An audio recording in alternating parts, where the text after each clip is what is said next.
In Argentina, football operates as the cultural heartbeat of the country. Walk through the streets of Buenos Aires on a match day, and the local economy, the traffic grid, and the social rhythm come to a complete halt. That level of devotion breeds intense expectation.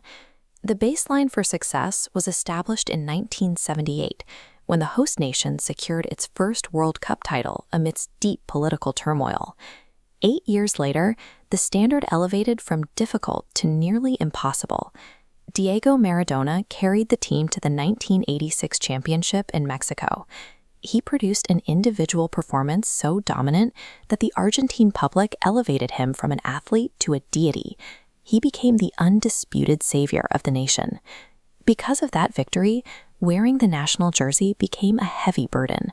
For the next 30 years, every player who put on the number 10 was measured against a ghost. Then came Lionel Messi, a kid from Rosario with a physical deficit but a generational talent, drafted into the role of the next savior.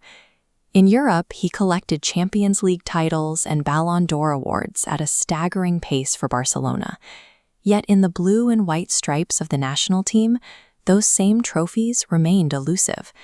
The media and the fans expected him to execute the 1986 formula perfectly. They demanded he single-handedly dismantle defenses, scream the anthem, and command the pitch exactly the way Maradona did. His brilliance in Spain created a fierce backlash at home. Critics weaponized his club statistics, arguing that his failure to win with Argentina proved a lack of loyalty to his own country. Between 2014 and 2016, Argentina reached 3 consecutive major finals. They lost the World Cup in extra time to Germany, followed by America defeats on penalty kicks to Chile. The scrutiny intensified after each loss. Messi absorbed relentless attacks from the press, becoming the focal point for the frustration of 45 million people. In 2016, after missing a penalty in the Copa America final, he broke. Standing in the tunnel, he announced his retirement from international football, stating the national team was simply not meant for him. That retirement lasted less than 2 months. He reversed his decision and returned to the pitch, knowing the criticism would resume immediately. By returning, the public dynamic shifted. They no longer saw an aloof prodigy failing to live up to a myth. They watched a man willingly absorbing immense pain for a chance to win for them, and they began to empathize with his struggle. A new generation of players entered the locker room under manager Lionel Scaloni. These athletes grew up watching Messi absorb the nation's anger. Instead of expecting him to carry them, they formed a protective barrier, determined to win the tournament for him. That collective mindset yielded results. In 2021, Argentina defeated Brazil in the Maracanã to claim the Copa America, ending a 28-year trophy drought. 1 year later, in Qatar, they reached the summit. In a grueling final against France, Messi scored twice and converted his penalty, securing the World Cup.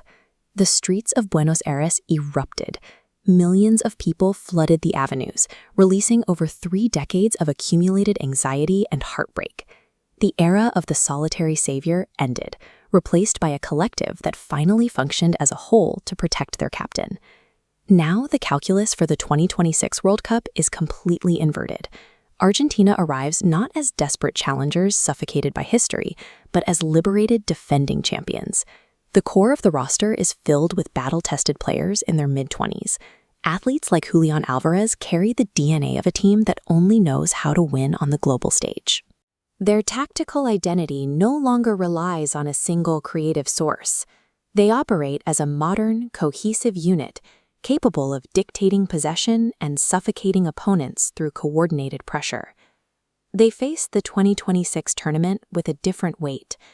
The desperation of the drought has been traded for the distinct pressure of defending the crown, a final campaign where the squad's veterans transition the team's core responsibility to the youth.